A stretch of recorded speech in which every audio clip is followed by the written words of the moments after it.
Bonjour à tous, je vous invite à écouter l'extrait de l'épisode que je vais publier dimanche. C'est un petit aperçu de la discussion que j'ai menée avec mon invité qui est, je ne vous le cache pas, absolument passionnante.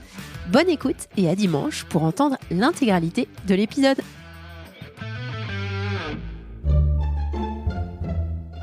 Solène Niederkorn vous propose FinScale, un éclairage sur l'innovation dans le monde de la finance, de la banque et de l'assurance.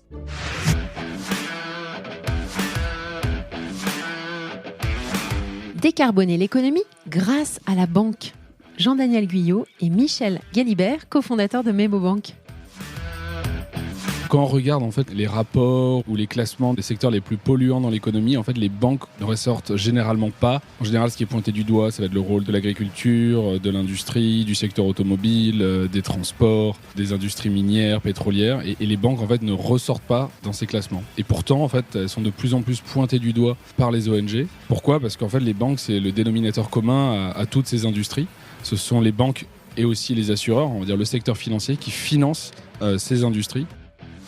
On a une politique assez ferme en interne, on fait attention tout simplement, et comme disait Michel, ça doit être dans l'ADN. C'est-à-dire qu'à un moment, c'est pas la banque qui doit décider, ça doit être la culture de l'entreprise et de toutes les personnes qui la composent de faire bien les choses et de réfléchir à ce qu'on fait et de voir l'impact de chaque décision. Voilà, il n'y a par exemple aucun trajet en avion sur ce bilan carbone. Parce que on fait attention tout simplement et qu'à titre individuel, par exemple, on ne va pas faire un séminaire tous ensemble à l'autre bout de l'Europe. On va privilégier une destination en France. On va regarder le bilan carbone de tout ce séminaire. On fait attention. Je suis ravie d'inviter à nouveau Jean-Daniel sur mon podcast. Cette fois-ci, j'ai associé à notre discussion Michel, son cofondateur, pour venir nous parler de la responsabilité environnementale du secteur financier et de l'engagement de Memobank dans la lutte contre le changement climatique. Ils nous présentent leur bilan carbone, nous partagent leur vision sur l'industrie et la manière dont nous pouvons tous œuvrer pour la transformer. Vous allez ainsi découvrir que la Banque de France est très bonne élève et montre l'exemple, que ce soit au travers de son portefeuille d'investissement ou au travers de critères climat dans leur cotation. Il me fallait aussi faire le point avec eux sur la croissance, la rentabilité et le scaling de cette banque montée from scratch il y a 4 ans. Jean-Daniel nous détaille les étapes passées depuis son premier passage sur FinScale, la manière dont la scale-up s'est structurée pour favoriser et accélérer une croissance rapide et efficace. Et vous allez comprendre que le focus de Memo, c'est le produit, une technologie au service des clients que nous décortiquons de manière très détaillée. Ce n'est pas pour rien que Memo devient de plus en plus la banque principale de ses clients. Bonne écoute à tous!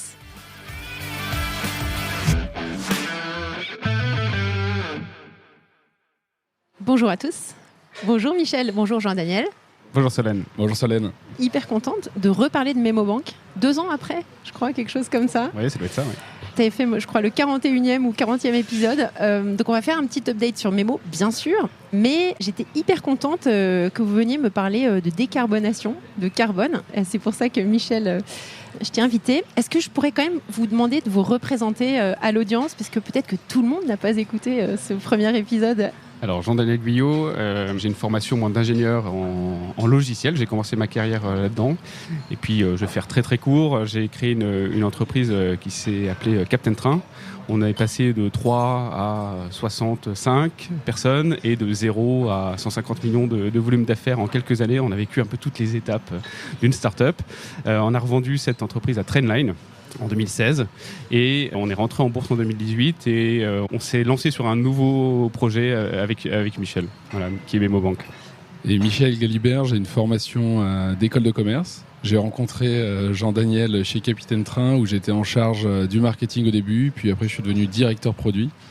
Et suite au rachat de Capitaine Train par Trendline, on a décidé de se lancer ensemble dans l'aventure Memobank. Super. Alors, la banque, c'est un secteur qui pollue beaucoup. Même si tout le monde n'en est pas conscient. Donc voilà, c'est un peu le focus de notre discussion aujourd'hui. Michel, j'aimerais commencer avec toi, qui connais bien le sujet. Est-ce que tu pourrais nous dire comment le secteur financier, et plus particulièrement les banques, contribuent au changement climatique ?